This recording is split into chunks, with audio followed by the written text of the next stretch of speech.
गीता से हम क्या क्या कर रहे थे? गीता से हम क्या डिस्क्राइब कर रहे थे आपको? यस अ, प्रभु जी। वो कौन श्रीमद् बताएगा? साक्षी। कौन से श्लोक पे हम डिस्कस कर रहे थे पिछली बार? हाँ जी, साक्षी साक्षी माता जी बोलिएगा। हरे कृष्ण प्रभु जी। प्रभु जी, पिछली बार हरे कृष्ण। एकादशी पे आपने क्लास ली थी, तो उसमें आपने 18.5 श्लोक से गीता के बताया था कि किसी को भी तीन प्रकार के कार्य का त्याग नहीं करना चाहिए: यज्ञ, दान और तप। और इसके बारे में आपने यज्ञ, दान और तप के बारे में एक्सप्लेन किया था कि सभी यज्ञों में से जप यज्ञ, संकीर्तन यज्ञ श्रेष्ठ है। और दान के बारे में आपने बताया था कि किस प्रकार से गृहस्थ जीवन में दान देना चाहिए, और तपस्या के बारे में बताया था। और प्रभु जी, आपने एकादशी की उत्पत्ति के बारे में बताया था कि मरु नाम के जो राक्षस थे उसका वध करने के लिए भगवान विष्णु के वक्षस्थल से एकादशी उत्पन्न हुई थी। मधु नहीं है ये, जो है मुर राक्षस था। मुरारी जी से बड़ा भगवान का नाम पड़ा। Yes, Prabhuji asking the previous class, before Ekadasi class. या I was just to say her we spoke earlier to me, है ना? तो मैं यही कह रहा था कि ये तो माए मांगी के लिए मांगी देवदासी माता जी ने भी बता दिया है। मैं उससे पहले की क्लास, जो हमारी रेगुलर क्लास चल रही थी, गीता के ऊपर क्लास चल रही थी, वो उसमें क्या डिस्कस कर रहे थे आप? उसमें प्रभु जी आपने 7.22 श्लोक तक हमें करवा दिया था, और 23 हम्म। पढ़ने को बोला था। उसमें आपने हम्म। श्रद्धा के बारे में एक्सप्लेन किया था कि हम्म। जो 22 में श्रद्धा बताई गई है, कि वो कौन सी हम्म। श्रद्धा है। वो जो 21 में श्रद्धा के बारे में भगवान बता रहे हैं कि भगवान देवी देवताओं में स्थिर करते हैं, वो वाली श्रद्धा की बात हुई है 22 में। तो आपने ये एक्सप्लेन। थैंक यू माता जी। Very nice, you have remembered. तो we will now now go forward.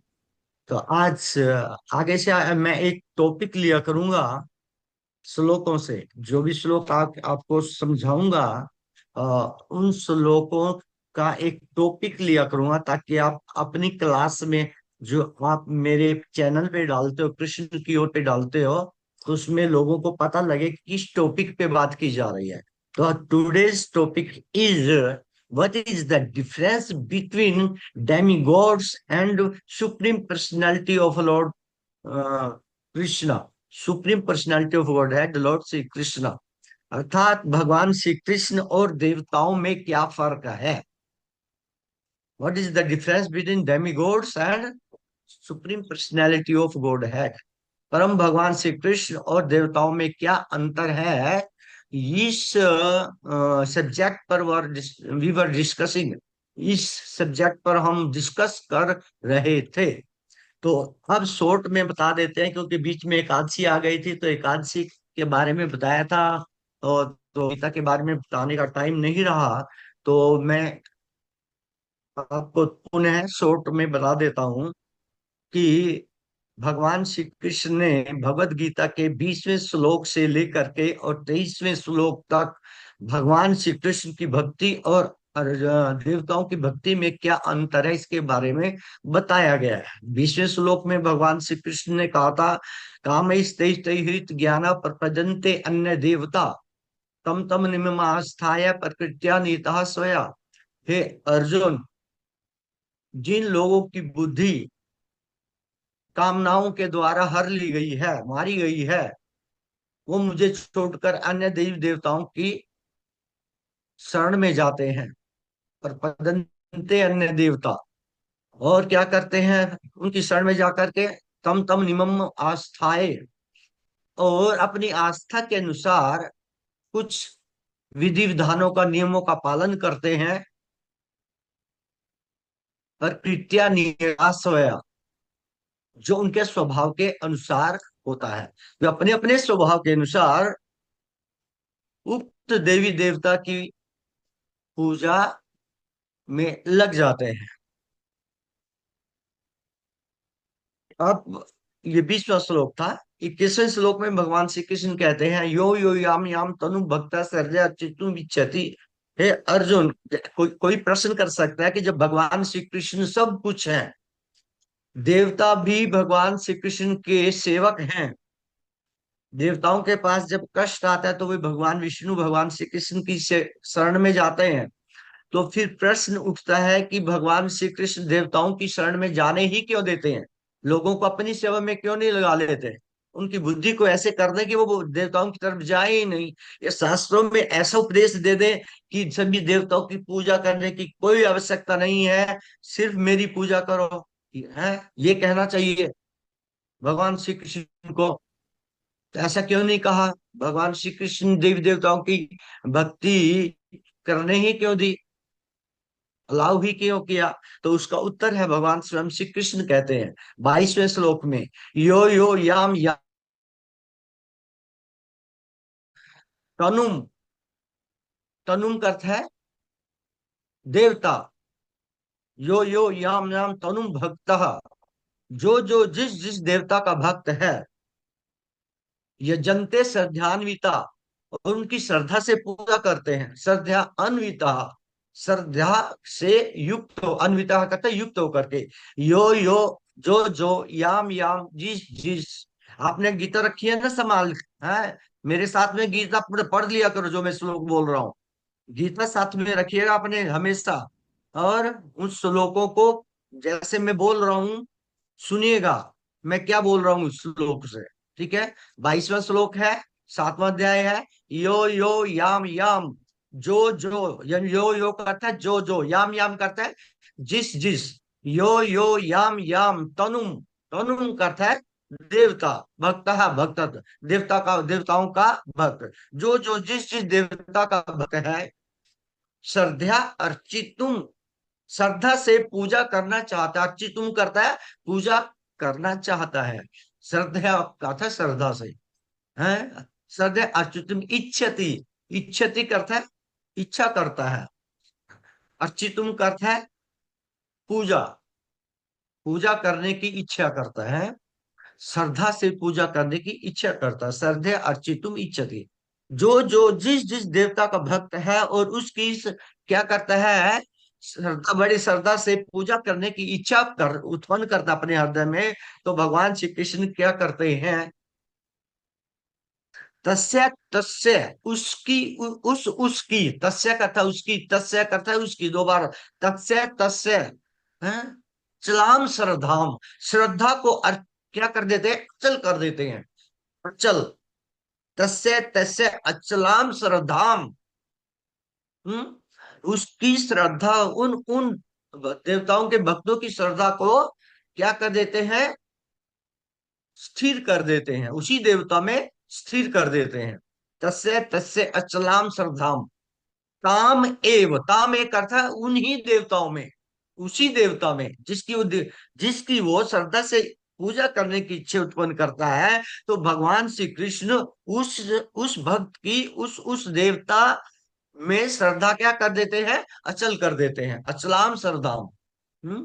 ताम एव, ताम कथ है उसी देवता, एव कथ है ही, उसी देवता में स्थिर कर देते हैं, तामे विद दामी अहम, मैं, भगवान श्री कृष्ण कहते हैं मैं ही उन देवताओं के भक्तों की श्रद्धा को उन उन देवताओं में स्थिर कर देता हूं जिनकी वो पूजा करने की क्या करते हैं, इच्छा श्रद्धा से करते हैं। तो अर्थात भगवान श्री कृष्ण यदि नहीं चाहे तो हम देवताओं की भक्ति भी नहीं कर पाएंगे, यदि हम देवी देवताओं की भक्ति कर रहे हैं तो वो भी भगवान श्री कृष्ण की कृपा से कर रहे हैं, उनकी सैंक्शन से कर रहे हैं, उनके और उनकी अनुमति से कर रहे हैं, समझे ना? देवी देवताओं की पूजा भी यदि भगवान श्री कृष्ण नहीं चाहेंगे तो हम नहीं कर सकते, लेकिन क्यों, क्योंकि देवी देवता भगवान के सेवक हैं, उन्होंने सारे संसार के डिपार्टमेंट्स संभाले हुए हैं, किसी ने पृथ्वी का संभाला है, किसी ने आकाश का संभाला है, किसी ने पानी का डिपार्टमेंट संभाला है, किसी ने अग्नि का डिपार्टमेंट संभाला है, किसी ने वायु का डिपार्टमेंट संभाला है। कोई पवन देव है, कोई जो है क्या है वायुदेव है, कोई अग्निदेव है, कोई जल देवता है। ये सारे सारे देवताओं ने अलग अलग डिपार्टमेंट्स संभाले हैं। किसके डिपार्टमेंट है ये सारे भगवान के डिपार्टमेंट है। तो इस सारे संसार को चलाने के लिए भगवान ने देवी देवताओं को नियुक्त किया हुआ है और वो अपना कार्य कर रहे हैं। तो हम भगवान श्री कृष्ण को श्रेष्ठ न जान करके उन्हीं देवी देवताओं में श्रद्धा उत्पन्न कर लेते हैं, और श्रद्धा उत्पन्न करके उनकी अपने अनुसार, अपने अपने स्वभाव के अनुसार, अपने अपने विधि विधानों से उनकी क्या करने लगते हैं, उनकी भक्ति करने लगते हैं। लेकिन ये वो भी हम भक्ति जो कर रहे हैं देवी देवताओं की, वो भगवान की अनुमति से कर रहे हैं। भगवान ना चाहे तो हम उनकी भक्ति भी नहीं कर सकते, देवताओं की भक्ति भी नहीं कर सकते। फिर आपका प्रश्न उठेगा तो वह भगवान अन्य देवी देवताओं की भक्ति करने ही क्यों देते हैं? करने इसलिए देते हैं क्योंकि भगवान नहीं चाहते कि लोग ऐसा मुझ ऐसा प्रेम करें जिससे उनको धक्का करे हमारे साथ, है ना। भगवान हमसे स्वाभाविक प्रेम चाहते हैं। जैसे कोई माता पिता अपने बच्चे से, अपने बेटे से, है, ऐसा प्रेम चाहते हैं, निस्वार्थ प्रेम चाहते हैं। माता पिता चाहते हैं कि मेरा जो पुत्र है कर्तव्य समझ करके हमारी सेवा करे, है ना। उसका कोई मोटिव ना हो। यदि आपको पता चल जाए कि आपका बेटा आपसे धन, आपके पास काफी धन है, उस धन को प्राप्त करने के लिए आपकी सेवा कर रहा है, तो आपको उस बेटे से डर लगने लगेगा, है ना। कभी ये पैसों के लिए हमें मारी ना दे। एग्जाम्पल यहीं पर है आपके सामने। हमारे रघु कुमार दास जी हैं। रघु कुमार दास जी, आवाज सुन रहे हैं आप? सोनीपत से कुमार दास जी। हाँ, हाँ मतलब ये सभी कैमरे पे आ जाइएगा, वो से बात करनी आए हैं। रघु कुमार दास जी ये है हमारे के प्रधान है।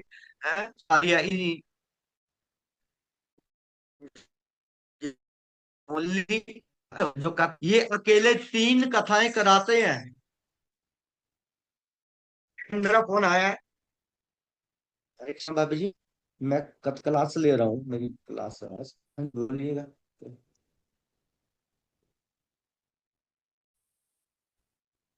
मेरी ओनली क्लास। हाँ, ये रघु कुमार जी 3 भागवत कथाएं कराते हैं, देखिएगा हमारे।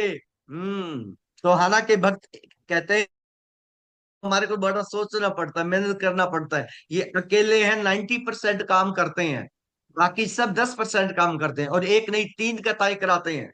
एक परम पूज्य प्रभु जी की कराते हैं सितंबर अक्टूबर में। 2 मेरी कराते हैं। मेरी कथा के बाद 2 कराई इन्होंने। एक कराई शुक्रताल धाम में, और एक कथा कराई इन्होंने सोनीपत में। एक मेरी कथा जनवरी में हुई शुक्रताल धाम में, और एक मेरी कथा हुई मार्च में सोनीपत में। और प्रभु जी की कथा होएगी किसमें? सितंबर अक्टूबर में। तो ये अकेले 3 कथाएं करा रहे हैं। अब देखो, इनसे तो प्रेरणा लेनी चाहिए। ये रघु कुमार दास जी, हाथ उठाइए रघु कुमार दास जी। ये देखिएगा, रघु कुमार दास जी हैं हमारे। तो इतने उत्साहित भक्त हैं, 2 महीने से सेवा में लग जाते हैं, 2 महीने से पहले ही। और जब ये ड्यूटी पे थे, एक जो सुपरिटेंडेंट थे कोर्ट में, कंज्यूमर कोर्ट में, तो ये जब इनके शहर में भागवत कथा रथ यात्रा होती थी, तो ये 2 महीने की छुट्टी पहले से ही ले लेते थे। 2 महीने आकर के काम करते थे, सेवा करने के लिए इनसे प्रेरणा लेनी चाहिए कि ठाकुर जी का कार्य कैसे करना है। तो देख, इनका मैं उदाहरण दे रहा था रघु कुमार दास जी का, कि यदि कोई आपको पता चल जाए कि आपका पुत्र आपकी सेवा कर रहा है, किसके लिए? आपके धन के लिए, तो आप डरने लगेंगे उससे, ये कहीं हमें मार ना दे। रघु कुमार दास जी ऐसी स्थिति हुई थी ना आपके साथ भी। देखो कह रहे हैं, हाँ, आप देख रहे हैं ना इनको, ये इनके साथ ऐसी स्थिति हुई थी। तो सबके साथ हो सकती है कब? जब आपका पुत्र आपसे किसी इच्छा को लेकर के कि आपके पास वो चीज है, धन है, तो क्या आपकी क्या कर देगा? आप हत्या ना कर दे। तो भगवान भी ऐसे कंडीशनल प्रेम नहीं चाहिए भगवान को, कि भगवान धक्के से प्रेम कराएं। हम्म। भगवान ने हमारे को माइन्यूट स्वतंत्रता दी है।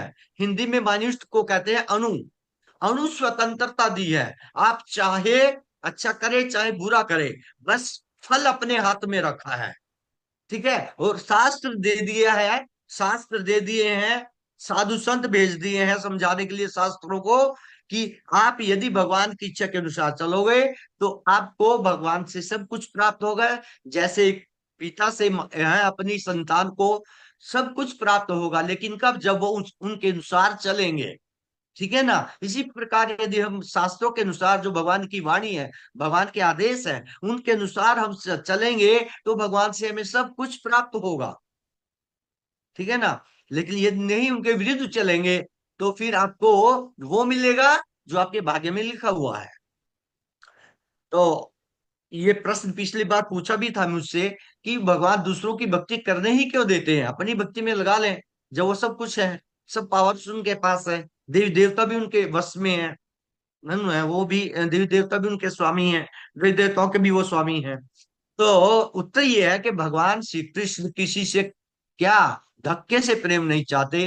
वो माता पिता है सारे जगत के, पिता अहम से जग तो माता दाता पिता महा।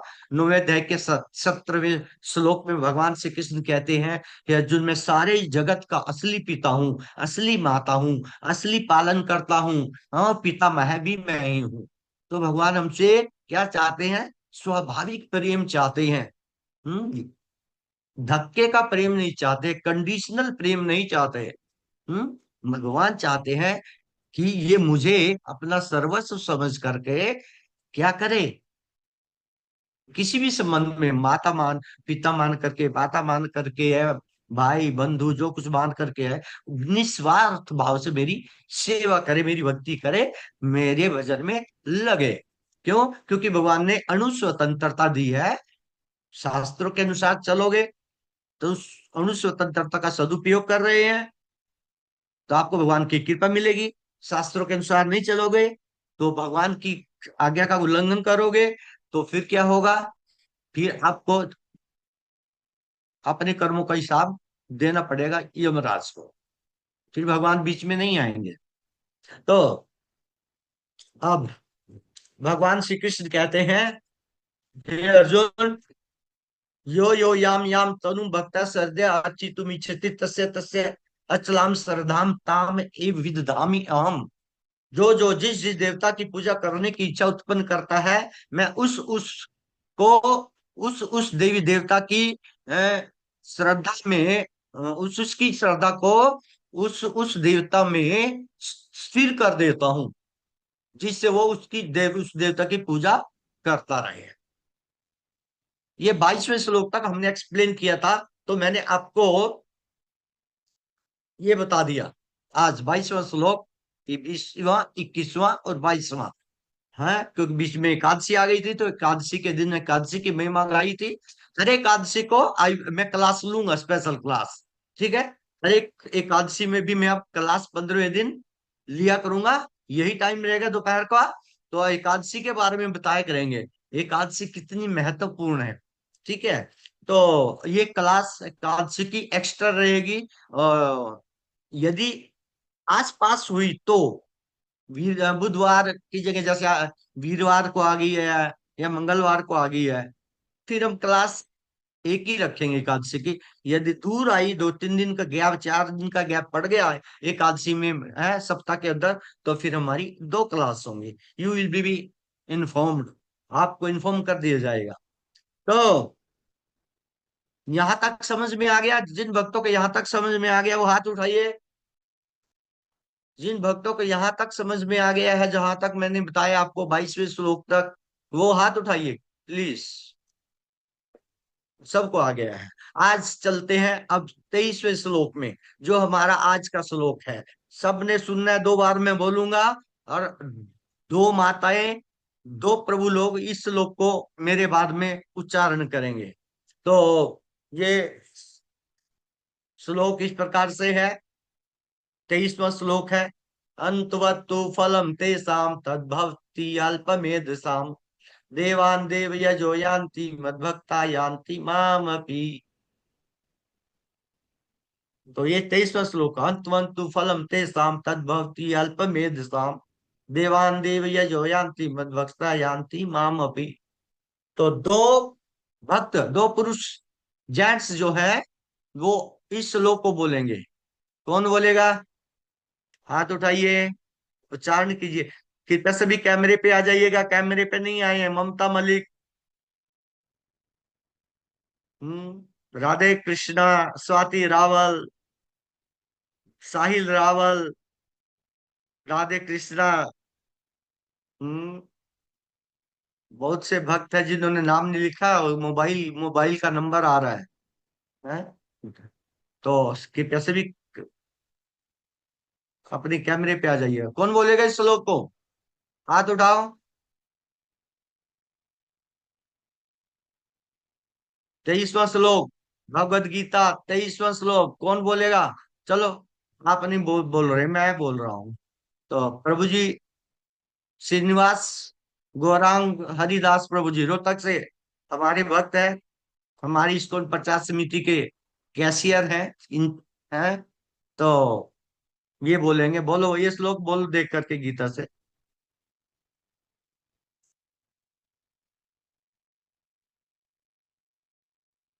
अपनी जो है माइक ऑन कर लो, वॉइस। हाँ, अब बोलिएगा। अंतबंतु फलम तेषां तत्रैवस्य मेघमासां, देव देवयजो यान्ति मधुता का यान्ति ममापि।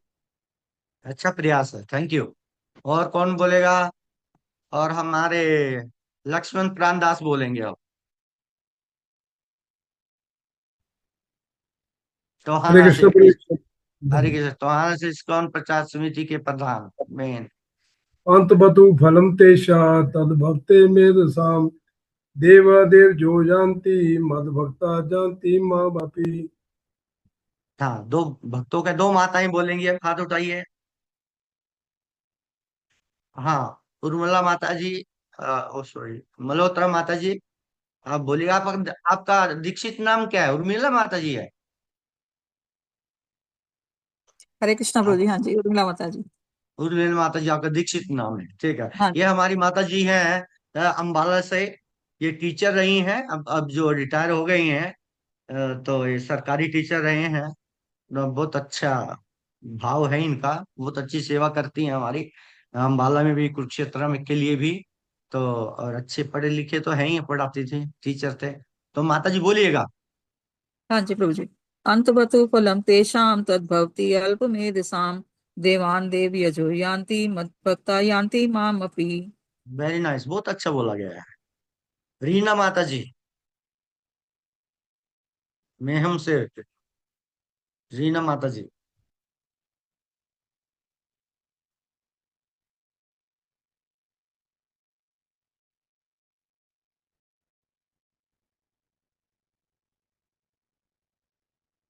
नहीं बोल पा रही हैं?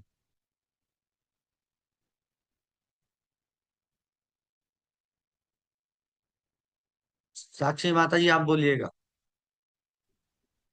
अन्तवत्तु फलं तेषां तद्भवत्य अल्पम् एधसां, देवान् देवयजो यान्ति मद्भक्ता यान्ति मामपि।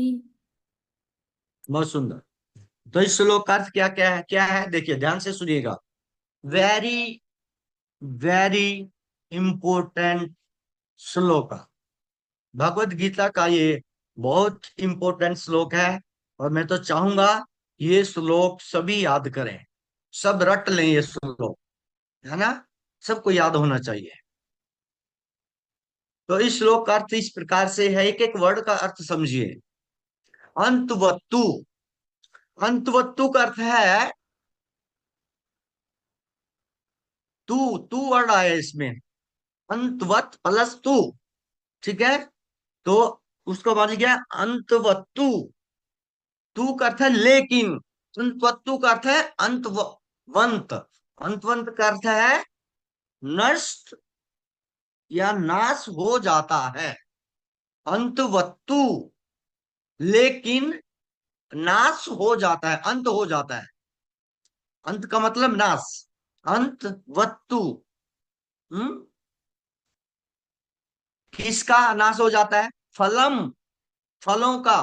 कौन से फलों का? तेसाम, उन फलों का। तेसाम का अर्थ है उन।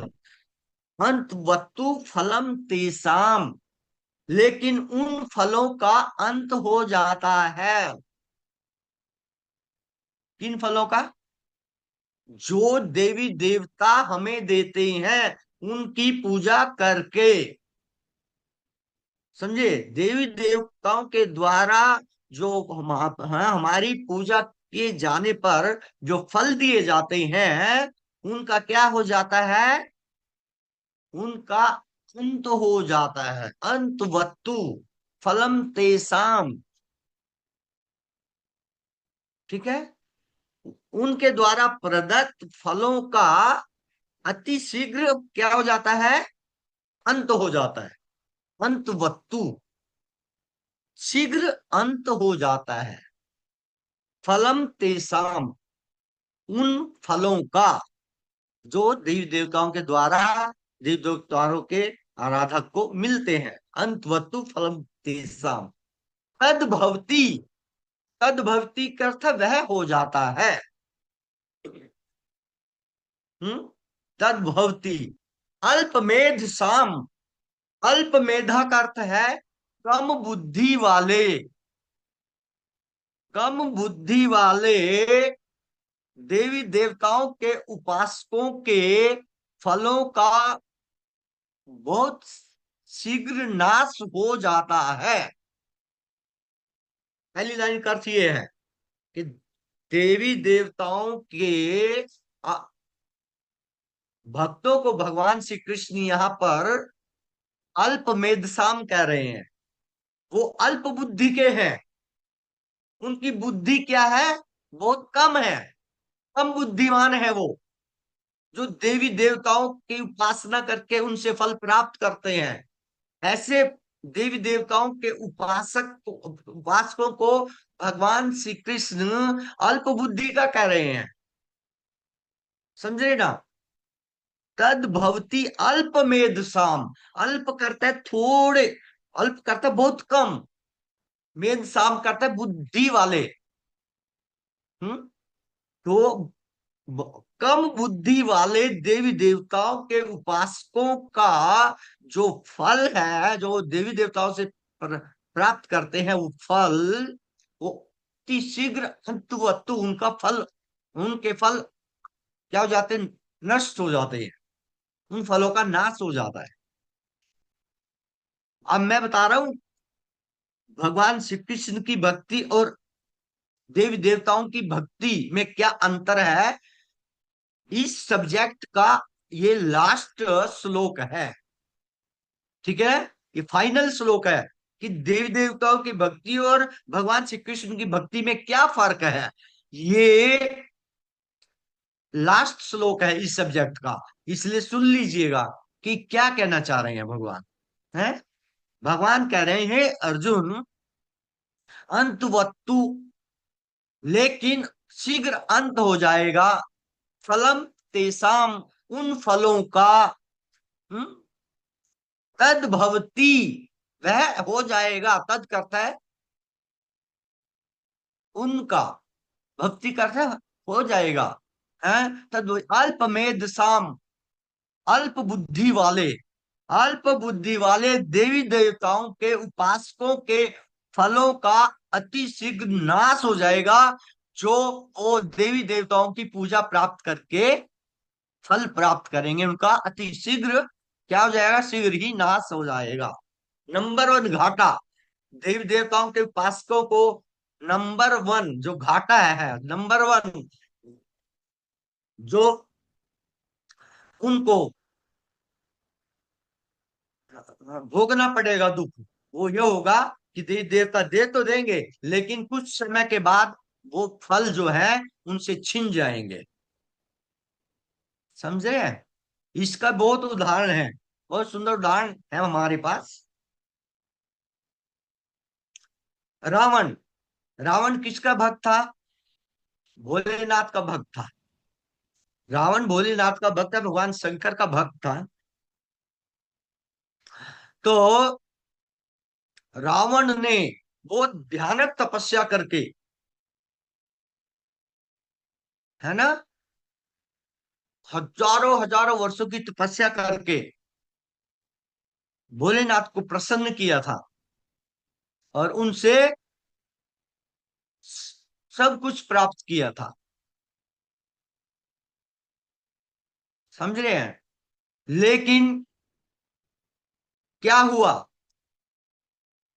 कुछ ही समय के बाद भगवान श्री राम के द्वारा वो मार दिए गए।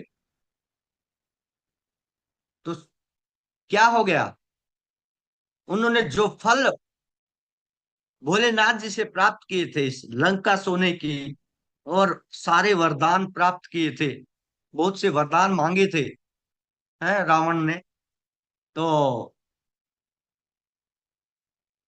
वो सब खत्म हो गए।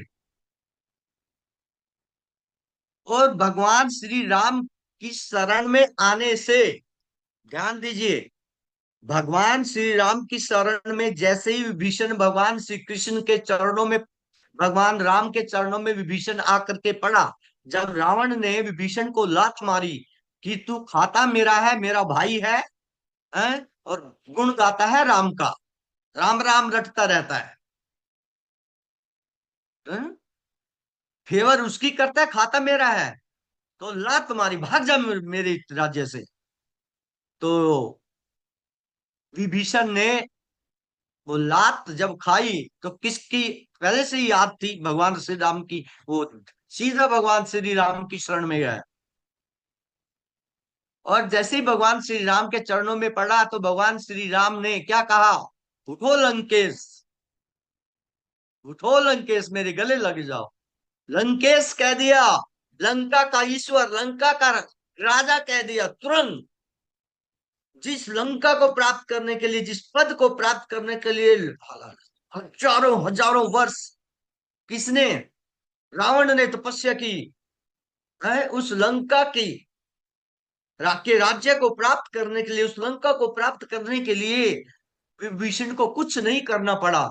ठाकुर जी ने उसको चरण में पड़ते ही लंकेश बना दिया, लंका का राजा बना दिया। हे उठो लंकेश, मेरी है छाती से लग जाओ।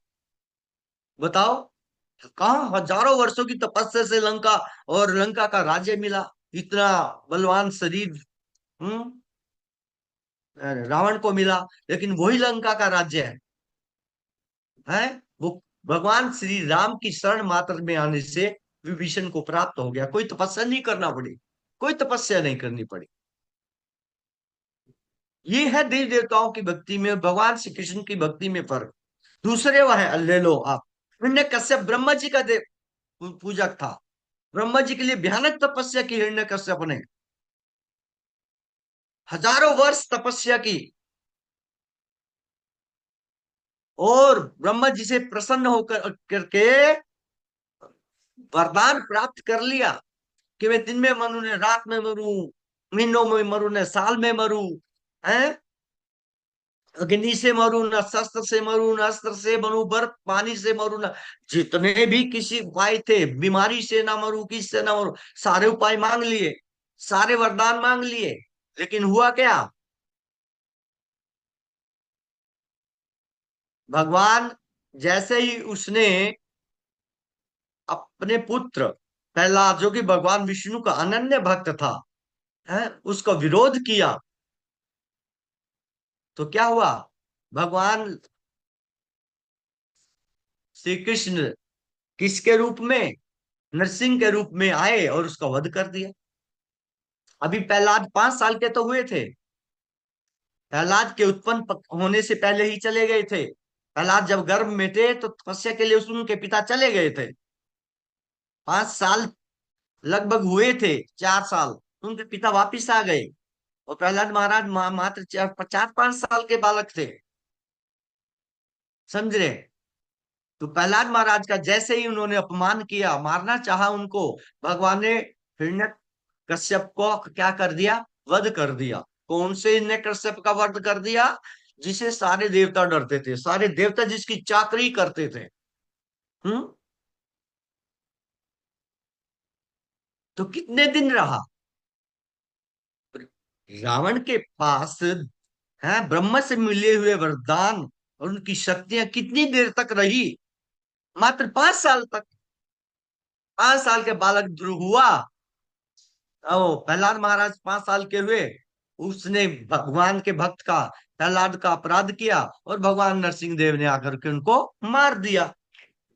तो ये देवी देवताओं के उपासकों के फल जो है वो ज्यादा दिन तक नहीं रहते, जो देवी देवताओं की पूजा से उन्हें मिलते हैं। ये बात भगवान श्री कृष्ण कहना चाहते हैं। अंतवत्तु फलम तेसाम तद भक्ति अल्पमेध साम। अल्प मेधावी, अल्प बुद्धि के लोगों के फल जो वे देवताओं के से प्राप्त करते हैं, अंतवत्तु, उनका शीघ्र अंत हो जाता है। नंबर 1 घाटा देवी देवताओं के भक्तों को ये होता है कि जो वो फल प्राप्त करेंगे कुछ ही दिनों तक रहेंगे, उसके बाद खत्म। या तो खुद भी खत्म हो जाएंगे या वो फल खत्म हो जाएंगे या फलों के साथ खुद भी खत्म हो जाएंगे।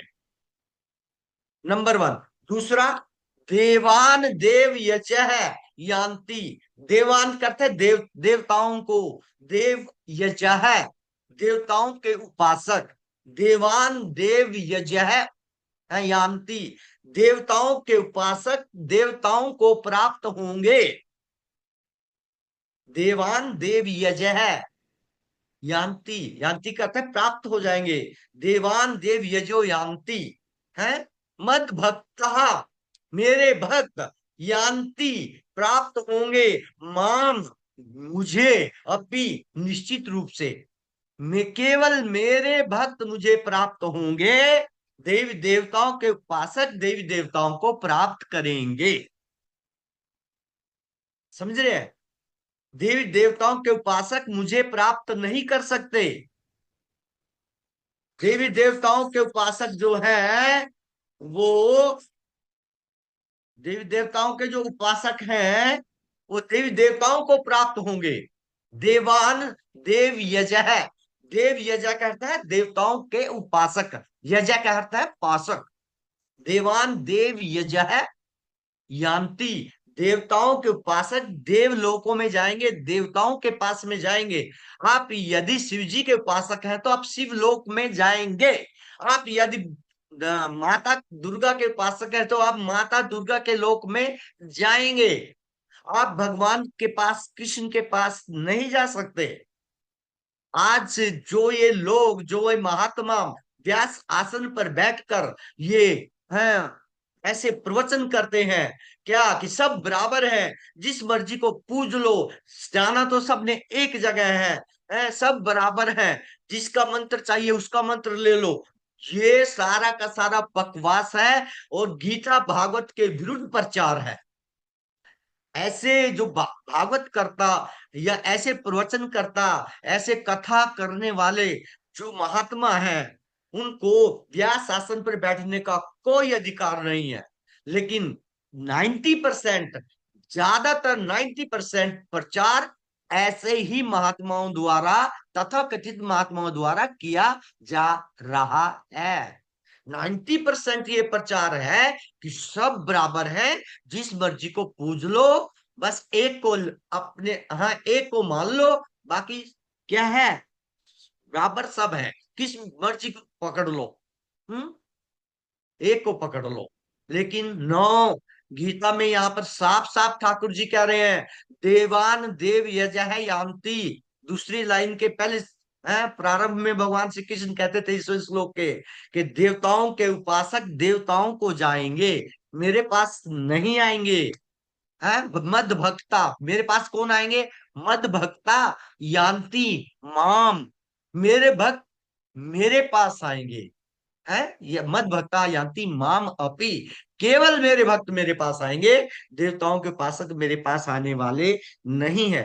अर्थात जब तक देवी देवताओं के भक्त भगवान श्री कृष्ण की शरण में नहीं आएंगे, तब तक वो जन्म मृत्यु के चक्कर में फंसे रहेंगे।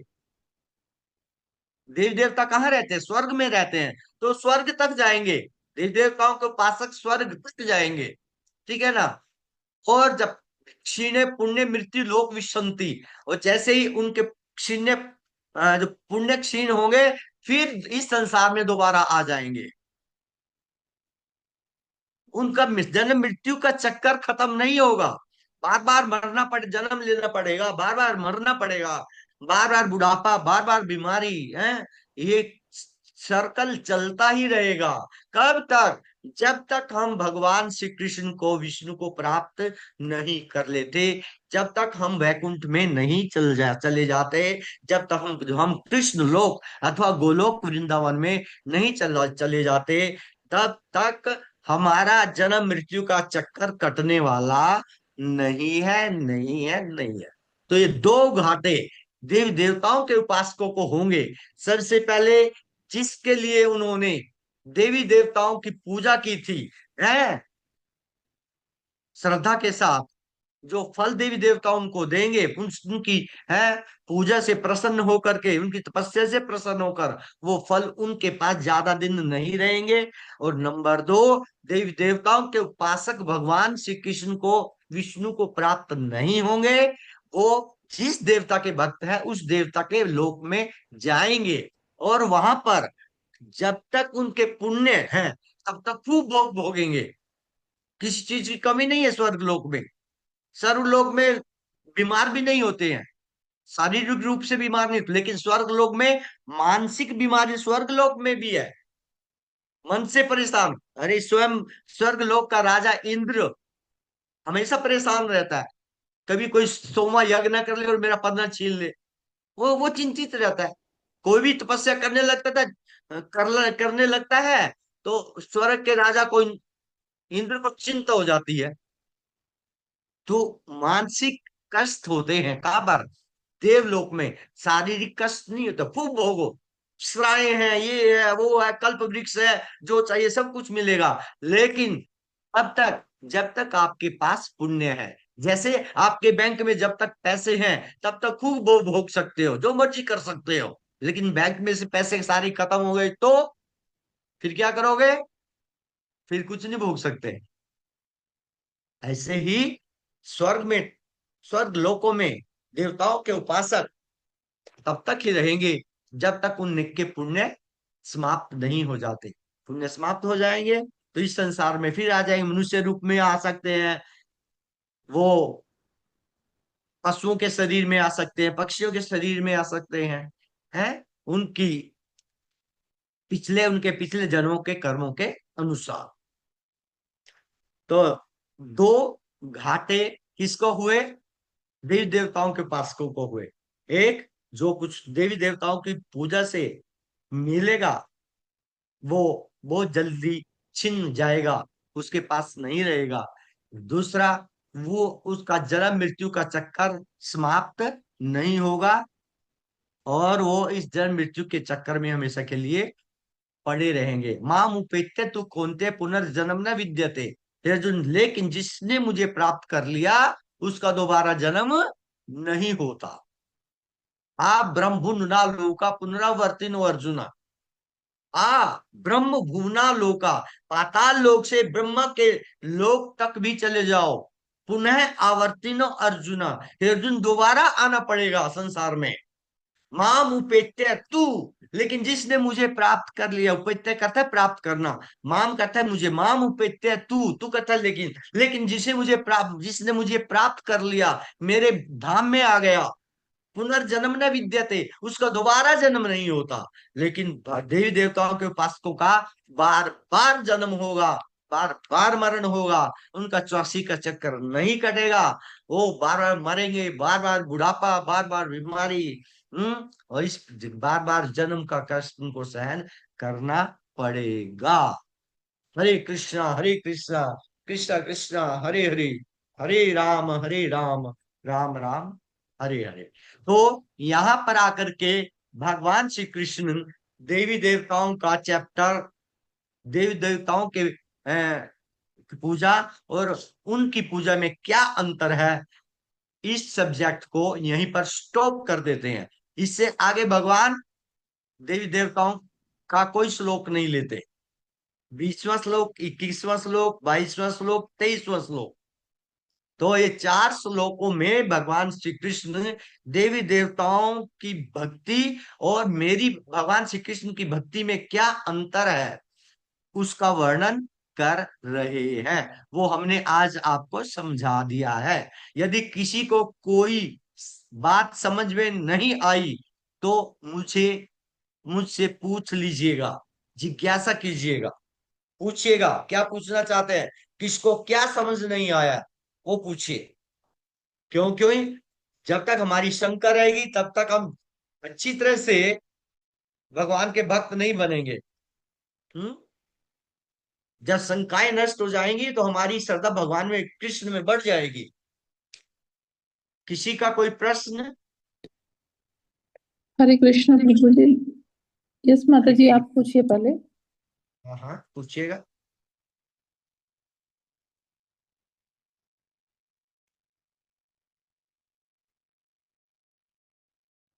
कौन पूछना चाहता है?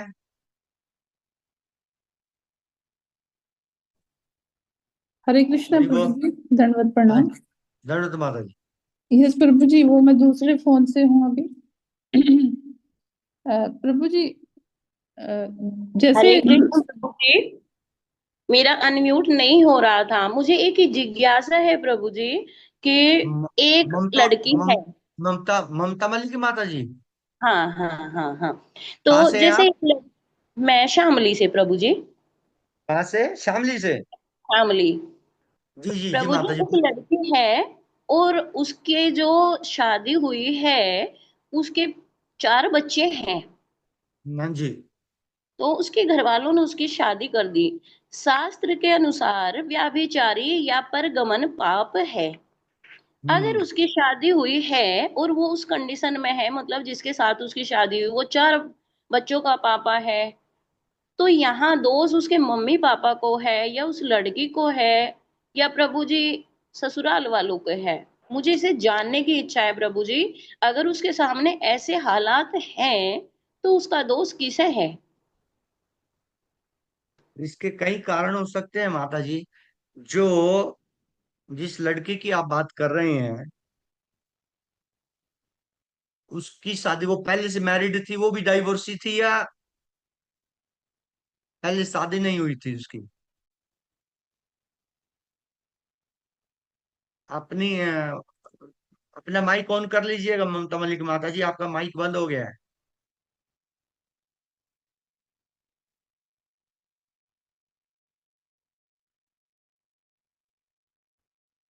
आपका माइक बंद हो गया ममता मलिक माता जी, प्लीज मेरे को ये बताइए, वो जो लड़की है वो भी डाइवोर्सी थी क्या? उसका भी डाइवोर्स हुआ था? वो 18 से 22 साल की बेटी है। राम जाने उसका मम्मी पापा ने पैसे के लालच में ऐसा किया या आगे से जिम्मेदारी के कारण ऐसा कुछ किया। तो जैसे उसकी शादी होगी, वो पापा जो बच्चों का 4 बच्चों का पापा है वो तो पापा है, और वो लड़की है, तो उसे जाना तो उसके वहां पे पड़ा। आगे का जो सिस्टम हो तो उसमें दोष वो लड़की को है या उसके मम्मी पापा को है या उसके हस्बैंड को है? माता जी, ये कर्म का बंधन है, कर्म का चक्र है। इसमें हम जो है कन्फर्म नहीं कर सकते, फर्म होकर नहीं कह सकते कि किसका कसूर है। कारण क्या है कि हमारे पिछले जन्मों के पाप आते हैं। पिछले जन्मों के पापों के कारण क्या करना पड़ता है हमें? पाप या पुण्यों के कारण हमें जिसका लिया है उसका देना पड़ता है ना। जिस मान लो पिछले जन्मों में हमने बहुत पुण्य किए हैं, बहुत पुण्य किए हैं, बहुत धन दान दिया है, सब कुछ दान दिया, अच्छे अच्छे कार्य किए हैं, पुण्य किए हैं, तो उनको लेने के लिए हमें आना पड़ेगा। जिसको हमने दान दिया है वो क्या बनेगा, वो अगली बार आपको देने वाला बनेगा, किसी भी रूप में वो आपको वो आपकी चीज लौटाएगा। अब कोई पापी व्यक्ति है, ठीक है ना, उसको पाप का भोग करना पड़ेगा, ठीक है ना। तो इस स्थिति में हम ये जज नहीं कर सकते, ये भगवान जज कर सकते हैं कि पिछले जन्मों में क्या पता इस लड़की ने कुछ ऐसा किया हो कि अब उसके साथ ऐसा हो रहा है, या उस जो उसका हस्बैंड बनने जा रहा है या बन गया है, अच्छा, उसके द्वारा कुछ ऐसा किया गया हो कि अब जो है वो अपना जो कर्म फल है वो पूरा कर रहा हो, ठीक है ना। तो ये स्पष्टली नहीं कहा जा सकता, ये कर्म का सिद्धांत है, किसका फर्क, किस कारण से क्या हुआ है, किस कारण से क्या होता है, ये हमारे पिछले जन्म में के कर्म के फलों के ऊपर बहुत कुछ निर्धारित होता है। ज्यादातर जो हमारे फल या जो भी कर्म हम करते हैं संसार में, पिछले जन्मों के कर्मों का भुगतान करते हैं, ज्यादातर भुगतान करने के लिए आते हैं। जब हमारे पाप ज्यादा होते हैं पिछले जन्मों के, तो हमारे जीवन में दुख आता है। जैसे नौजवान लड़की को कौन मिल गया, बूढ़ा पति मिल गया, 4 बच्चों का बाप मिल गया, तो उसके लिए तो कष्ट ही कष्ट है। लेकिन क्यों आ रहे हैं, क्योंकि पिछले जन्मों में पाप किए थे, या उसका कुछ गलत बिगाड़ा था उसने, समझे ना, कुछ ऐसी घटना घटी हो गई। तो जब हमारे जीवन में पाप ज्यादा होते हैं पिछले जन्मों के, तो हमारे अंदर हमारे को कष्ट मिलते हैं। और पिछले जन्मों के जब पुण्य हमारे ज्यादा होते हैं तो हमें सुख मिलता है, हमारे पास धन की कमी नहीं रहती, हमारे पास पति सुंदर मिलता है हमें, पत्नी सुंदर मिलती है हमें, है ना, नौजवान पत्नी मिलते हैं, नौजवान पति मिलता है, सब प्रकार से व्यक्ति क्या रहता है, संतुष्ट रहता है। कब, जब हमारे पिछले जन्मों के पुण्य क्या हो जाते हैं, ज्यादा हो जाते हैं। इसलिए कहा गया है कि हमें इस, सुखदेव गोस्वामी कहते हैं भागवतम के पहले अध्याय में, कि कम से कम इतना पुण्य जरूर एकत्रित कर लो भगवान की भक्ति करने से, कि कम से कम अगली बार मनुष्य का जन्म तो हो जाए, मानव तन प्राप्त कर लो, ताकि कम से कम भक्ति करने का मौका तो मिल जाए, इतना तो कर लो। यदि भजन नहीं करेंगे तो पता नहीं कौन सी में योनि में जाके गिरेंगे, क्या पता हम जो गधे की योनि में चले जाए। जो लोग बहुत ज्यादा काम करते हैं, भगवान को समझते नहीं है, भगवान की भक्ति करना है, कुछ क्या करना है, बस पैसे के पीछे पड़े रहते हैं, समझे ना, दिन रात काम करते हैं, ऐसे व्यक्तियों को गधे की योनि मिलती है अगले जन्म में। क्यों, ठीक है गुरु क्योंकि जी। उसने काम को ही अपना क्या माना, वर्क की वर्शिप माना, काम ही पूजा है। अरे काम तो गधा भी कर रहा है भैया, हमारे से ज्यादा काम कर रहा है, क्या पूजा हो गई वो। गधा जो काम करता है, इतनी ईंटें ढोता है, पत्थर ढोता है, क्या क्या करता है, वो तो हमारे से बहुत ज्यादा काम करता है। क्या वो पूजा हो गई क्या, वो उसको तो मार पड़ती है काम करने के बाद भी। तो वर्क की वर्शिप नहीं, जो कार्य हम भगवान के लिए करते हैं, भगवत भगवत कार्य जो करते हैं हम, भगवान के लिए जो कर्म करते हैं, उससे हमारा भाग्य बनता है, उससे हमें पुण्य मिलता है। श्रृण्वताम स्व कथा कृष्णा पुण्य श्रवण कीर्तना।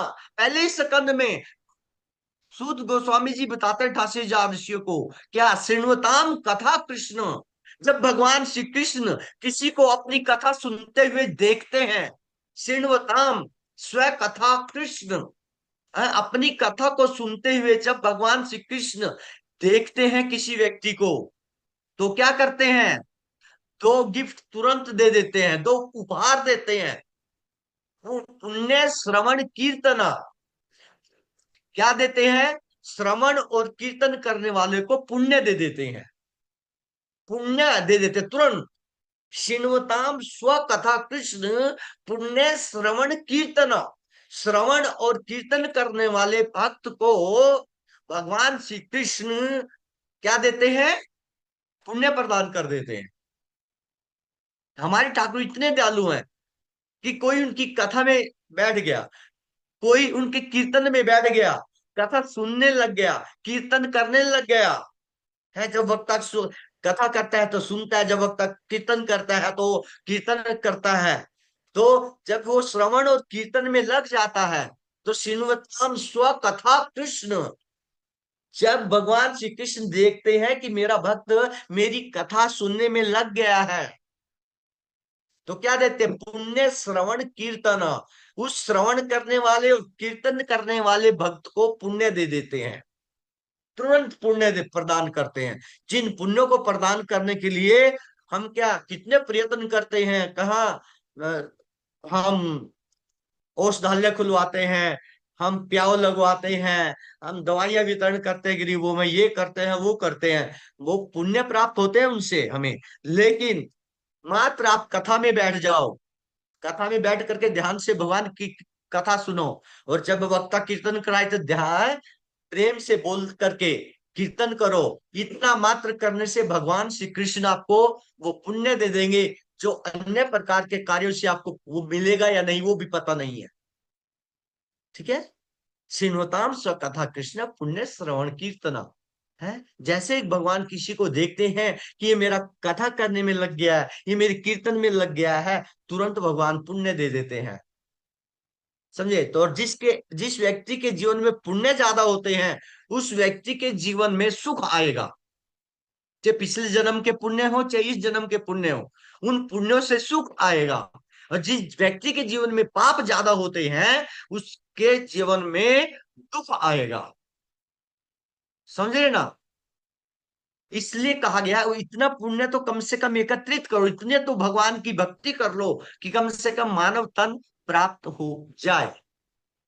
तो माता जी आपके प्रश्न का इतना सा उत्तर है कि ये हमारे पाप कर्मों का फल है कि हमें अच्छा पति मिल रहा है या बेकार पति मिल रहा है, हमें गरीब पति मिल रहा है या हमें अमीर पति मिल रहा है, हमें क्या है सुंदर पति मिल रहा है या हमें कुरूप पति मिल रहा है, धनवान पति मिल रहा है या गरीब पति मिल रहा है, हमारे को बूढ़ा पति मिल रहा है या नौजवान पति मिल रहा है, ये सारा का सारा किस पे डिपेंड करता है? हमारे पुण्यों पर डिपेंड करता है। पिछले जन्म के पुण्य यदि बहुत किए होंगे तो सब कुछ सुंदर जीवन क्या मिलेगा? बहुत अच्छा रहेगा, सुख में रहेगा। पिछले जन्म में पाप ज्यादा किए हैं तो उतना ही जीवन हमारा खराब रहेगा। इसलिए आप सबसे ये प्रार्थना है, अब तक जो हो गया सो हो गया, अब कम से कम क्या करो? भगवान की भक्ति करो। है इतनी भक्ति तो कम से कम कर लो, क्या कि इतने पुण्य एकत्रित हो जाएं कि मनुष्य जन्म मिल जाए। नहीं तो इतना भजन करो कि स्वयं भगवत प्राप्ति हो जाए। है ना? भगवान की कथा सुनने से कीर्तन करने से तुरंत पुण्य मिलता है, तुरंत। जबकि अन्य उपायों से पुण्य मिलेगा नहीं मिलेगा यह भी गारंटी नहीं है।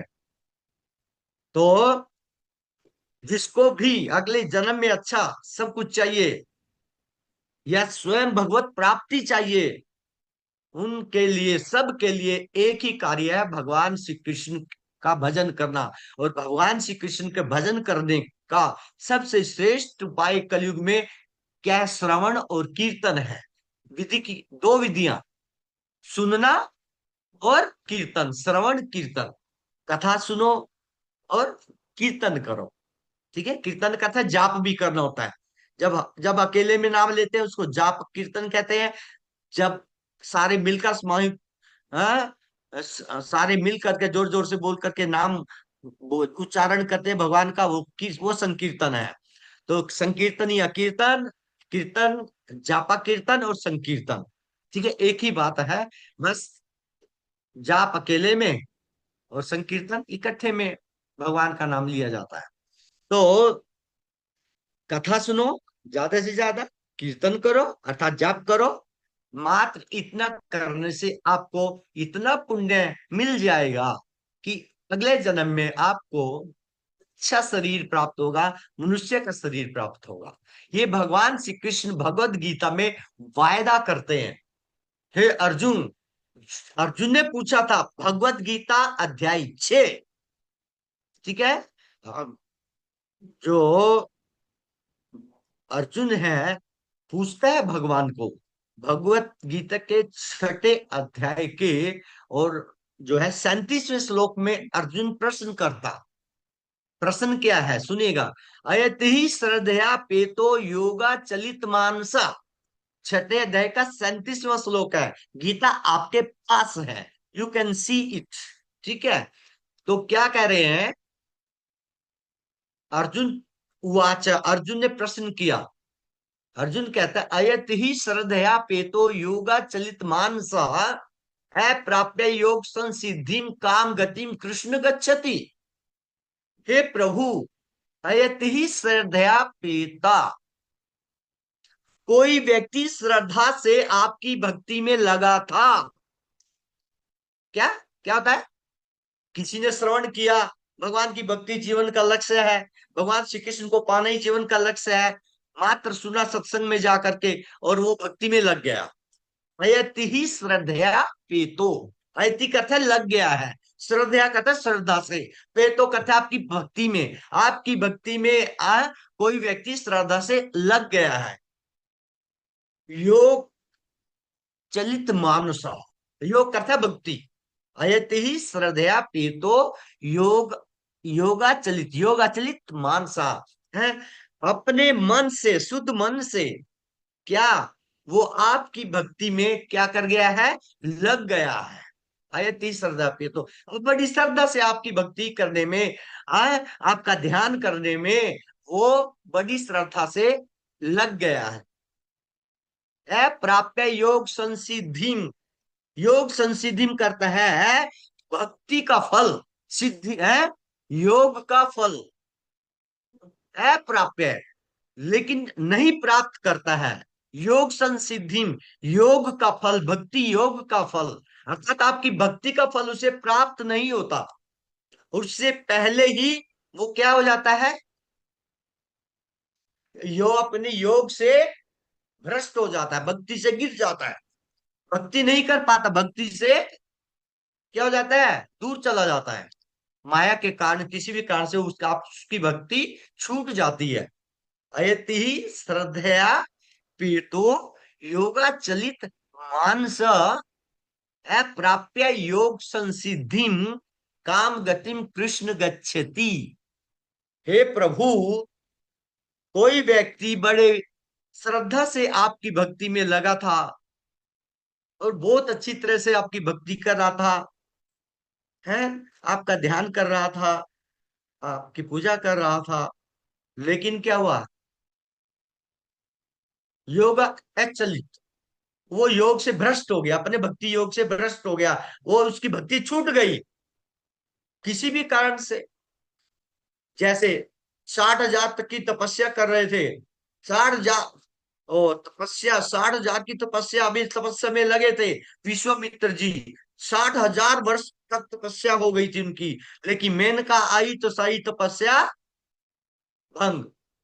मेनका ने आकर के अपने पायल बजाई पैरों की, तो 60,000 की तपस्या टूट गई, खत्म हो गई, किसकी, विश्वामित्र जी की, है ना।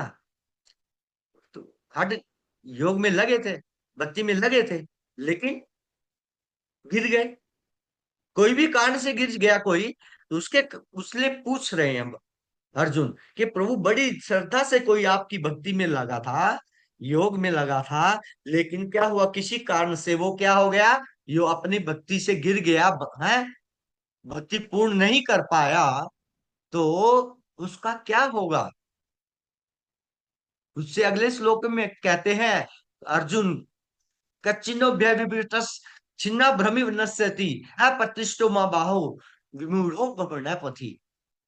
क्या उसका ऐसा ही अंत होगा? जैसे कभी कभी हम क्या देखते हैं कि बहुत गहरे, बहुत काले काले बादल आते हैं और ऐसा लगता है कि बहुत जबरदस्त बारिश होगी, लेकिन कुछ ही देर के बाद इतनी तेज हवा आती है कि सारे बादलों को उड़ा के लेकर चली जाती है और बादलों का नामो निशान नहीं रहता, सारे बादल खत्म हो जाते हैं, कोई बरसात नहीं होती। तो क्या उस भक्त का भी ऐसा ही असर होगा कि जैसे ही वो किसी कारण से भक्ति में गिर गया तो उसकी सारी भक्ति नष्ट हो गई, जैसे बादल नष्ट हो गए वायु के द्वारा, क्या उसकी भक्ति भी नष्ट हो जाएगी? तो उसका उत्तर भगवान श्री कृष्ण ने दिया था 40वें श्लोक में, पार्थ ने वेहेम नामुत्र विनाशस्तस्य विद्यते। हे हे अर्जुन, मेरे उस भक्त की भक्ति का कभी नाश नहीं होगा। जितनी भक्ति की है उतनी भक्ति उसकी नष्ट नहीं होगी, उसकी जमा रहेगी। और उस भक्ति का फल क्या रहेगा? जो उसकी जमा भक्ति है वैसा गिर गया था, जितनी की थी उतनी भक्ति नष्ट नहीं होगी। उस भक्ति के फल से उसको क्या मिलेगा? 3 जन्म मिले, मनुष्य जन्म मिलेगा और मनुष्यों में भी 3 जन्म मिलेगा। कोई गारंटी नहीं दे सकता, कोई देवता गारंटी नहीं दे सकता है कि मेरी भक्ति करने से तुम्हारे को मनुष्य का मिलेगा, जन्म मिलेगा, ये मिलेगा, मिलेगा। कृष्ण दावा कर रहे हैं क्या? मेरे भक्त की भक्ति चाहे उसने पूर्ण भी नहीं की, वो किसी कारण से गिर गया, लेकिन जितनी भक्ति बची है उस भक्ति को पूरा करने के लिए उसको दोबारा क्या दिया जाएगा? मौका दिया जाएगा दोबारा। और वो दोबारा मौका भी पुण्य योनियों में नहीं, मनुष्य योनि में मिलेगा। उसके लिए 3 जन्म रिजर्व मनुष्य योनि मिलेगी ही मिलेगी। समझे ना? क्या कहां पर जन्म मिलेगा? 41वें श्लोक में भगवान श्री कृष्ण ने प्राप्य पुण्य कृताम लोकान, सबसे पहले तो पुण्यात्मा के लोकों में जाएगा। प्राप्य पुण्य कृतात्मा आत्मा लोकान, जहां पर पुण्य आत्मा ही रहती है वो उन लोकों में जाएगा। प्राप्य पुण्य कृताम लोकान उषित्वा शाश्वती समा, और उन स्वर्ग लोकों में, पुण्यात्मा लोगों में है बहुत लंबे समय तक रहेगा, जहां पर किसी चीज की कमी नहीं है। स्वर्ग लोक है जहां पर पुण्यात्मा जा रहे हैं स्वर्ग लोकों में, वहां पर वो जाएगा और खूब भोग भोगेगा, किसी चीज की कमी नहीं रहेगी, स्वस्थ शरीर रहेगा। स्वर्ग लोक में तो वैसे ही स्वस्थ शरीर रहता है, किसी चीज की कमी नहीं होती है। कल्प वृक्ष होते हैं, जो मारो मांगो उसी टाइम मिल जाता है। तो प्राप्य पुण्य कृताम लोकान उषित्वा शाश्वते समा सूची नाम श्रीमताम गृहे। कह रहे सूची नाम, या तो किसी ब्राह्मण के घर में जन्म होगा सूचनाम, श्रीमताम, या फिर किसी बहुत बड़े धनी व्यक्ति के घर में जन्म होगा। सूची नाम श्रीमताम गेहे, गेहे कहता है घर है, या तो किसी पवित्र ब्राह्मण के घर में जन्म होगा या फिर किसी बड़े धनी व्यक्ति के घर में जन्म होगा। प्राप्य पुण्य कृताम लोकान उषित्वा शाश्वत शुचि नाम श्रीमताम गए योग भ्रष्ट अभी जाते, जो योग भक्ति योग से है जो भ्रष्ट हो जाता है, गिर जाता है उसका जन्म या तो ब्राह्मण कुल में होगा, मनुष्य रूप में होगा, इतनी गारंटी दे रहे ठाकुर जी। जो भक्ति में लगा है, भक्ति पूर्ण नहीं कर पाया किसी भी कारण से, तो अगला जन्म मनुष्य का ही मिलेगा। ये वादा ठाकुर जी कर रहे हैं। कितना बड़ा वादा है, कौन कर सकता है? कोई देव देवता कोई भी नहीं कर सकता, है ना? तो और फिर अगले श्लोक में कहते हैं 42वें में, क्या अथवा योगी नामे कुले भवती धीमताम, या फिर किसी योगी के घर में जन्म होगा, अथवा योगी नाम कुले, या योगी के कुल में उसका जन्म होगा। योगी अर्थात भगवान का भक्त, या फिर भगवान के भक्त के घर में उसका जन्म होगा। और कहां से भक्ति प्राप्त करेगा? जहां से छोड़ी हुई थी उसने, वहीं से वो भक्ति स्टार्ट करेगा। अथवा योगी नाम कुले भक्ति दीवताम हैं। तो इस प्रकार से भगवान श्री कृष्ण वायदा कर रहे हैं। अर्थात कहने का मतलब है देवताओं की अपेक्षा यदि आप भगवान श्री कृष्ण की थोड़ी सी भी भक्ति कर लेंगे तो उसका इतना फल तो आपको प्राप्त हो जाएगा कि अगले जन्म में आपको मनुष्य तन तो मिलेगा। अपनी भक्ति पूर्ण करने के लिए मानव तन जरूर देंगे, लेकिन जो भक्ति नहीं करेंगे और मात्र पुण्य कर्म करेंगे उनकी कोई गारंटी कोई देवता नहीं ले सकता कि वो अगले जन्म में मनुष्य रूप में आएंगे। लेकिन ठाकुर जी वादा करते हैं कि मेरी भक्ति करने वाला भक्त चाहे बीच में भक्ति छूट गई उसको मैं मौका दूंगा, उसको मनुष्य जन्म दूंगा। अगले जन्म में वो मनुष्य रूप में आएगा और मनुष्य रूप में भी उन 3 स्थानों पर आएगा जहां पर उसकी भक्ति में कोई रुकावट नहीं आएगी है। या तो ब्राह्मण के घर में जहां पहले से भक्ति चल रही है वहां लेगा, या फिर किसी धनी व्यक्ति के घर में जहां उसको कमाने की चिंता नहीं रहेगी है, धन कमाने की चिंता नहीं रहेगी, भाग दौड़ की चिंता नहीं रहेगी, भजन आराम से कर पाएगा। समझे, ऐसे घर में जन्म होगा। या फिर किसी भक्त के घर में जन्म होगा जहां पर बचपन से ही उसको भक्ति मिल जाएगी। एक घाटा किसको, देवी देवताओं के भक्तों को ये भी होता है, ये भी घाटा है कि उनका जो पुण्य क्षीण होगा वैसे ही क्या करेंगे वो उच्च लोक पे आ जाएंगे। कोई कुत्ता बनेगा, कोई बिल्ली बनेगा, कोई क्या बनेगा, कुछ नहीं। लेकिन ठाकुर जी का भक्त बीच में भक्ति बेशक छूट भी जाए उसके लिए 3 जन्म रिजर्व हैं, अर्थात तो मनुष्य रूप में आएगा ही आएगा, उसको मनुष्य तन प्राप्त होगा। ठीक है, आगे समझ में? किसी को कोई प्रश्न, any question? Yes, Prabhuji, I have a question. You may ask माता जी। Yes, Prabhuji, ये जो पुण्य है अभी श्रवण कीर्तन से मिल रहे हैं वो पुण्य है जो जिसके बल पर लोग स्वर्ग की प्राप्ति करते हैं, क्या इनमें कोई डिफरेंस है प्रभु जी? मैं समझा नहीं माता जी आपका अ, प्रश्न। ये जो पुण्य हमें भक्ति करके मिल रहे हैं, श्रवणम कीर्तनम, ये भक्ति हाँ का अंश है प्रभु जी, पार्ट हाँ है। हाँ। तो और दूसरे ऐसे भी बताते हैं कि दूसरे पुण्य वो हैं जैसे दान करना, ऐसे किसी को हेल्प करना, और ये सब लोग करते हैं और अन्य अन्य कर्म कांडे भी करके कुछ पुण्य अर्जित करते हैं। तो इन पुण्य उन पुण्यों में कुछ डिफरेंस है प्रभु जी? बिल्कुल डिफरेंस है। जब हम भौतिक पुण्य करते हैं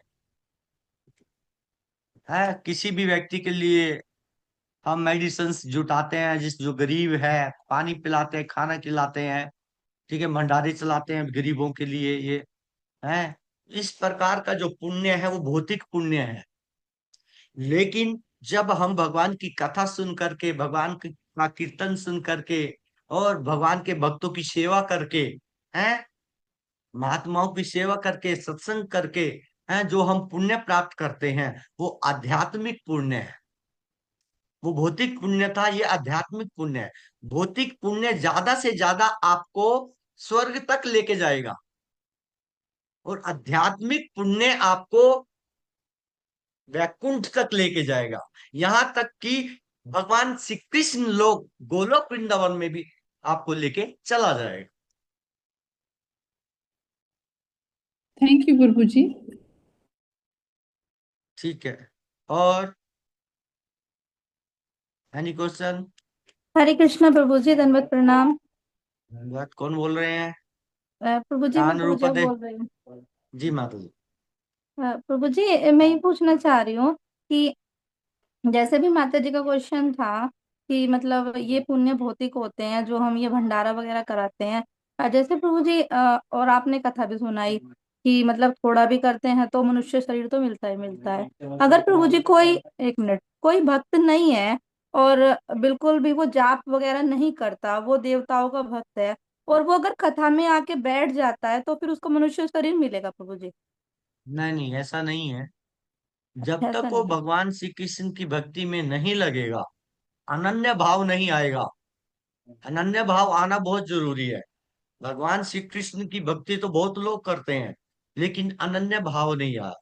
जहां पर भी भगवान श्री कृष्ण ने अपनी भक्ति की बात की, एक वर्ड हमेशा लगाया। आपने गीता को यदि शायद ध्यान से पढ़ा या नहीं पढ़ा मेरे को नहीं पता, लेकिन मैंने गीता को ध्यान से पढ़ा है। हर एक श्लोक को क्या किया है, एक एक श्लोक पे मनन किया है और देखा है। भगवान श्री कृष्ण जहां भी बोले हैं वो अनन्य बोले हैं। जब चिंतन की बात आई, क्या आई? अनन्याश्चिम, 9वें अध्याय का 22वां श्लोक भगवान श्री कृष्ण बोलते हैं क्या? अनन्यास चिंतयन्तो माम। चिंतन तो करना है, लेकिन किसका करना है? अनन्य चिंतन करना है। मुझे छोड़कर और किसी का चिंतन नहीं होना चाहिए। अनन्या चिंतयन्तो माम, जो मेरा अनन्य भाव से चिंतन करता है। ठीक है ना? अन्य अनन्य वर्ड आ गया। फिर आ जाओ आप 8वें श्लोक के 13वें, 8वें अध्याय के 13वें श्लोक में भगवान श्री कृष्ण जब योगियों का वर्णन करने लगे तो क्या बोले? अनन्य चेतः सततम यो माम स्मरति नित्यसा। अनन्य चेतः, अनन्य मन से, अनन्य चेतः सततम, अनन्य मन से लगातार। ठीक है? अनन्य चेता सत्यम यो माम, जो मुझे समर्ति, समरण करता है। अनन्य भाव से जो निरंतर मेरा समरण करता है। अनन्य है चिंतयंत अनु, अनन्य चेता सततम यो माम समर्ति नित्य सा तस्याहम सुलभ पार्थ। हे अर्जुन, ऐसे भक्त के लिए मैं हमेशा सुलभ रहता हूं, मैं उससे दूर रहता ही नहीं हूं। समझ रहे? अनन्य वर्ड लगाया। जहां भी ठाकुर जी ने अपनी भक्ति का, चिंतन का वर्ड यूज किया है, एक वर्ड जरूर लगाया, अनन्य। मुझे छोड़कर और कोई नहीं चलेगा। बात समय है। चैतन्य महाप्रभु की एक घटना मैं बताना चाहता हूँ। एक घटना, बहुत सुंदर घटना है चैतन्य महाप्रभु के जीवन की, जिसमें आपके श्लोक का बहुत अंश मिलता है। समय बता दूं आप लोगों को? कितने वक्त सुनना चाहते हैं? टाइम हो गया ना, ज्यादा हो गया। कितने सुनना, कितना चाहते हैं? हाथ उठाओ। सभी सुनना चाहते हैं तो सुनिएगा। चैतन्य महाप्रभु के भक्तों में दो भक्त बहुत अच्छे गाते थे, बहुत अच्छा गाते थे। हाँ, संध्या आरती में गाते हैं ना, क्या गाते हैं? वासु घोष आदि गाय, आता है ना, मुकुंद वासु वो घोष आदि गाय। तो एक मुकुंद थे और एक वासु घोष थे। ये इनमें भी वासु घोष जो था वो बहुत सुंदर गाता था। चैतन्य महाप्रभु इतने प्रसन्न हो जाते थे उसके गाने से, हैं, उसके भजन करने से, उसके संकीर्तन करने से। चैतन्य महाप्रभु बहुत प्रसन्न होते थे, इतना सुंदर गाते थे वासु घोष प्रभु। तो लेकिन क्या करते थे, कभी कभी चैतन्य महाप्रभु के क्या करते थे? चैतन्य महाप्रभु श्रीवास आंगन में हर रात्रि सारी रात कीर्तन करते थे अपने भक्तों के साथ, सारी रात, सारी रात कीर्तन करते थे। 9 बजे से लेकर के सवेरे 5-6 बजे तक कीर्तन चलता था ठाकुर है चैतन्य महाप्रभु का श्रीवास आंगन में। बहुत सुंदर सुंदर उस घटनाएं हैं उस समय में हुई, जब चैतन्य महाप्रभु श्रीवास आंगन में सारी रात कीर्तन करते थे। यदि मैं उनको बताने लगूं ना, आपके गीता कहिएगा गीता क्या है, ये भागवत क्या है, ये तो अमृत है, भागवत है, ये चैतन्य चरितामृत तो अमृत है। तो लेकिन वो चैतन्य चरितामृत जो है वो पीएचडी का सिलेबस है, इसलिए इसको थोड़ा थोड़ा ही एक्सप्लेन करते हैं, क्या है, कभी जब जरूरत पड़ती है। ठीक है? तो क्या था, ये वासु घोष बहुत सुंदर गाता था। चैतन्य महाप्रभु सारी रात कीर्तन करते थे। ज्यादातर वासु घोष और मुकुंद जी ज्यादा जो कीर्तन करते थे। लेकिन एक दिन चैतन्य महाप्रभु ने क्या किया, जब कीर्तन शुरू होने वाला था तो चैतन्य महाप्रभु ने सारे भक्तों को मना कर दिया, वासु घोष को आज कीर्तन में प्रवेश नहीं देना है, वासु घोष को कीर्तन में प्रवेश नहीं देना है, दरवाजे बंद रखने हैं। अब क्या हुआ, कीर्तन शुरू हो गया, वासु घोष भी आ गया, लेकिन भक्तों ने अंदर नहीं आने दिया कि महाप्रभु ने मना किया है कि आप कीर्तन नहीं है, आप जो है कीर्तन में भाग नहीं ले सकते, चैतन्य महाप्रभु के दर्शन नहीं कर सकते, आप जो है आपका दर्शन बंद कर दिया, आपका अंदर आना मना है। तो वासु घोष बोला मेरा क्या कसूर है, प्रभु से पूछ करते हो, महाप्रभु से पूछ कर तो आओ, मुझे किस कसूर के लिए सजा दी जा रही है कि मैं महाप्रभु का कीर्तन नहीं कर पाऊंगा, महाप्रभु का पक्का गुणगान नहीं कर पाऊंगा, है मुझे किस किस कष्ट है, किस पाप की सजा दी जा रही है, कौन से अपराध की सजा मिल रही है। तो सारे भक्त आज चैतन्य महाप्रभु के इस आदेश से सब विचलित है। कितना सुंदर गाता है वासु घोष, और वो इतना है उसको बैन कर दिया, चैतन्य महाप्रभु ने संकीर्तन में आने के लिए मना कर दिया। तो बार बार भक्त लोग चैतन्य महाप्रभु के पास आते थे कि प्रभु वो पूछ रहा है, वासु घोष पूछ रहा है मुझे किस मेरे लिए मेरी किस सजा की सजा मुझे दी जा रही है, किस पाप की सजा, किस कार्य की सजा मुझे दी जा रही है कि मुझे महाप्रभु के दर्शन नहीं हो रहे हैं, महाप्रभु ने मुझे बाहर निकाल दिया है, महाप्रभु मुझे कीर्तन करने की आज्ञा नहीं दे रहे हैं। बार बार बार बार भक्त लोग आके डिस्टर्ब हो गए। भक्त लोग जो है खुद भी डिस्टर्ब हो रहे थे, चैतन्य महाप्रभु को भी डिस्टर्ब कर रहे थे, और चैतन्य महाप्रभु ने बिल्कुल आसक्त, कीर्तन करो, वासु घोष को अंदर मत आने दो। तो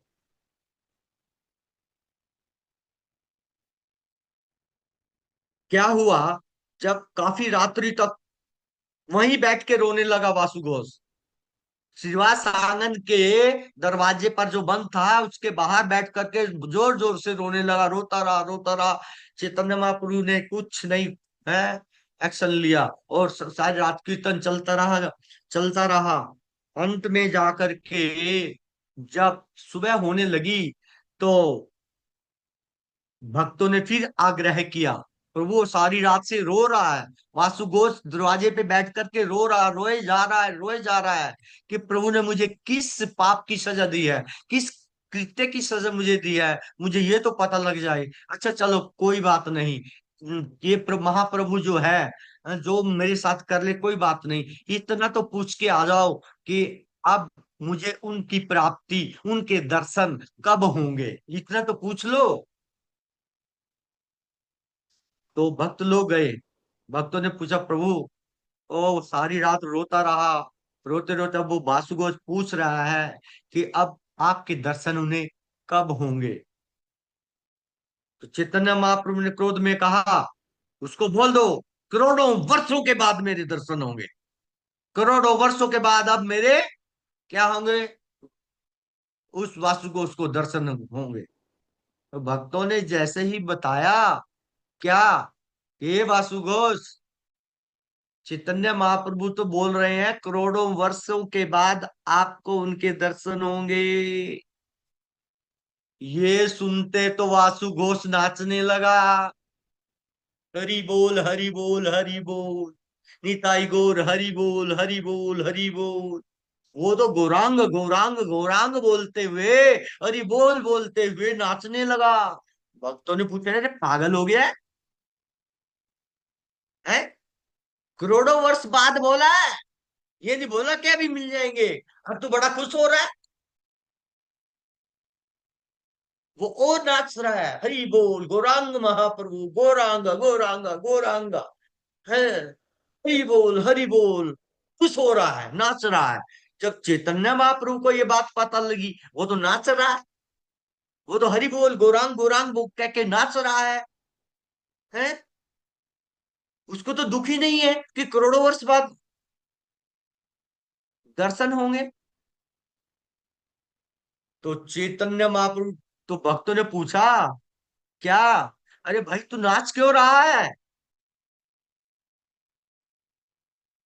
तो कुछ नहीं बोले, गौरांग गौरांग गौरांग गौरांग करके नाच रहा है, नाच रहा है, नाच रहा है। भक्तों ने पूछा, रे नाचने का कारण क्या है? कहते मेरे नाचने का कारण है कि कम से कम मेरे को भगवान ये तो पता लग गया कि दर्शन होंगे। मैं तो किसी को तो पता ही नहीं दर्शन होंगे नहीं होंगे, लेकिन महाप्रभु ने ये तो कह दिया कि करोड़ों वर्षों के बाद दर्शन होंगे, वादा तो कर दिया। हम सोचते हैं कि हम इतनी भक्ति कर रहे हैं, हमें भगवान के दर्शन नहीं हो रहे हैं। हम प्रचार में रहते, मेरे से एक बार व्यक्ति ने पूछा, क्या कितने वर्षों से आप भक्ति में लगे हैं, प्रचार? मैंने कहा 20 साल से लगा हूं। तो क्या आपको भगवान के दर्शन हो गए? मेरे से पूछ रहा है, क्या आपको भगवान के दर्शन हो गए? मैंने कहा भैया भगवान के दर्शन ऐसे नहीं हो जाते हैं, समझे ना। भगवान के दर्शन करने के लिए क्या करना पड़ता है? उनकी आज्ञा का पालन करना पड़ता है, तब वो दर्शन देते हैं। हम प्रयास कर रहे हैं, हाँ। हमें इतना अनुभव हो गया है कि हमारे ठाकुर जी हमारा ध्यान रख रहे हैं, हमें किसी चीज की कमी आने नहीं देते और गाइड करते हैं कि ऐसे नहीं ऐसा करो। इतना अनुभव हमें अपने ठाकुर जी पे हो गया है, समझे ना। दर्शन कब देंगे वो उनकी इच्छा है, हम तो उनकी सेवा में लगे हैं, समझ रहे ना। लेकिन वो अनुभव जरूर करा रहे हैं कि मैं पल पल पर तुम्हारे साथ में हूं, बता रहे हैं कैसे क्या करना है, ये अंदर से आदेश भी दे रहे हैं। इतना जरूर हो गया है, दर्शन भी कभी हो जाएंगे। तो उसने भक्त ने भी यही उत्तर दिया कि उन्होंने कम से कम दर्शन करने का वादा तो कर दिया। नहीं तो हम सबको तो ठाकुर जी ने वादा किया ही नहीं कि कभी दर्शन होंगे भी कि नहीं होंगे। जब चैतन्य महाप्रभु को जा करके ये बात भक्तों ने बताई, प्रभु जी वो तो आपके उत्तर को सुनकर के नाच रहा है, गा रहा है, गौरांग गौरांग करके। वो तो बहुत जोर जोर से नाच रहा है, वो तो आनंद में आ गया है? ये कैसे हो गया? वो अंदर ले गया उसको, चैतन्य महाप्रभु ने अपने आप ही अंदर बुला लिया। चैतन्य महाप्रभु जब अंदर बुला लिया तो चैतन्य महाप्रभु ने बोला, हे वासु घोष, तुम नाच क्यों रहे हो? मैंने तो करोड़ों वर्ष बाद बोला था। कहते प्रभु, करोड़ों वर्ष बाद आपने बोला था आपके दर्शन होंगे, तो कम से कम ये वादा तो आपने कर दिया कि आपके दर्शन होंगे।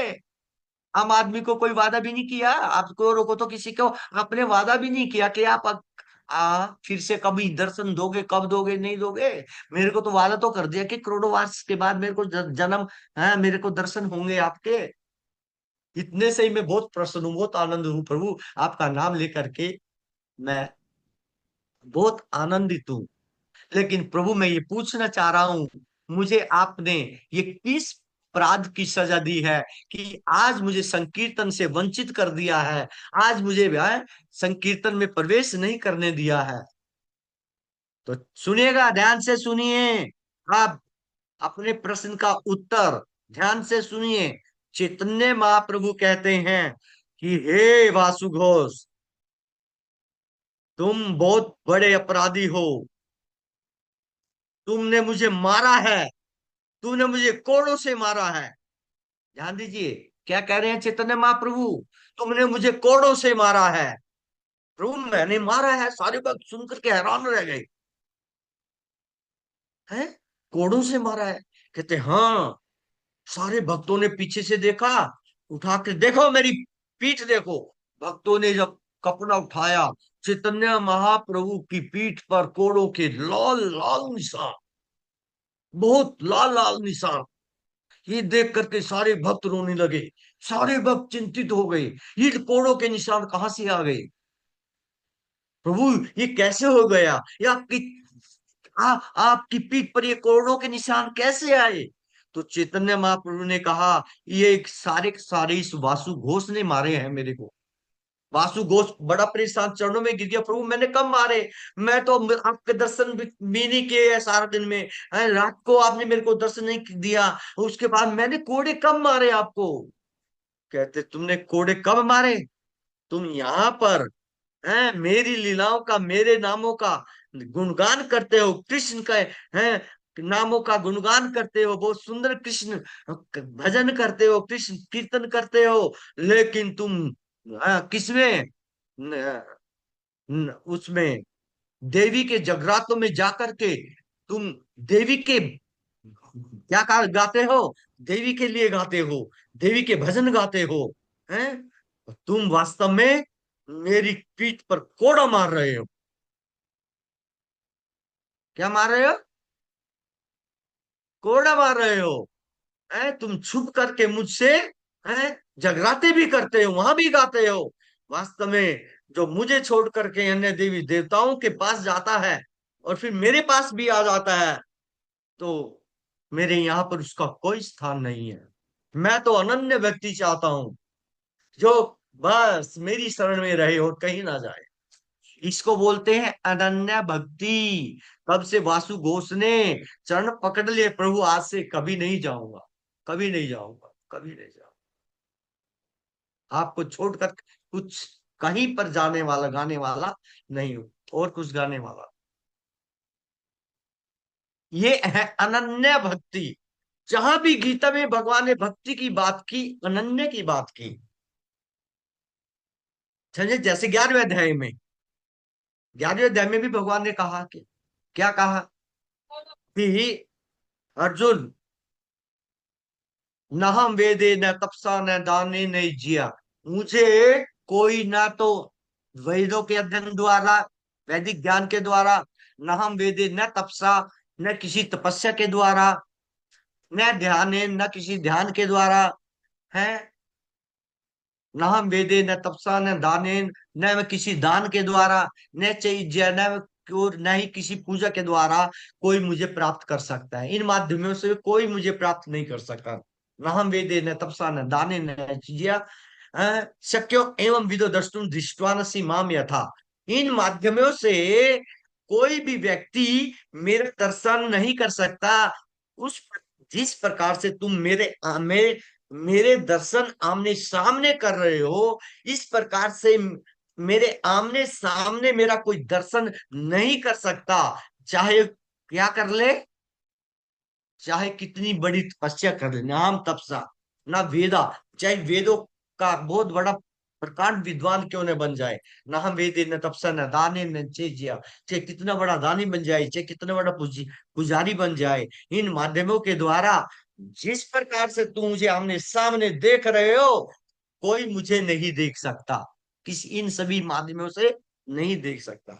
तो फिर अर्जुन ने पूछा, प्रभु फिर आपको कौन देख सकता है आमने सामने, जैसे मैं देख रहा हूं, आपको कौन प्राप्त कर सकता है, आपके पास कौन आ सकता है। तो ये 53वां श्लोक था भगवत गीता का, न हम वेदित 11वें अध्याय का 54वें श्लोक में, 11वें अध्याय के भगवान बताते हैं क्या कि मुझे केवल अनन्य भक्ति से प्राप्त किया जा सकता है।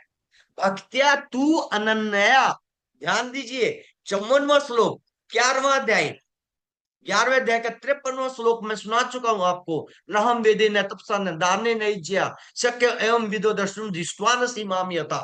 ठीक है ना, जिस प्रकार से तुम मुझे अपने सामने सामने देख रहे हो, इस प्रकार से मैं किसी भी तपस्या से, किसी भी दान से, किसी भी पूजा से, किसी भी प्रकांड विद्वान बन करके वेदों का कोई मुझे प्राप्त नहीं कर सकता, मुझे नहीं देख सकता है, इस प्रकार से नहीं दे सकता।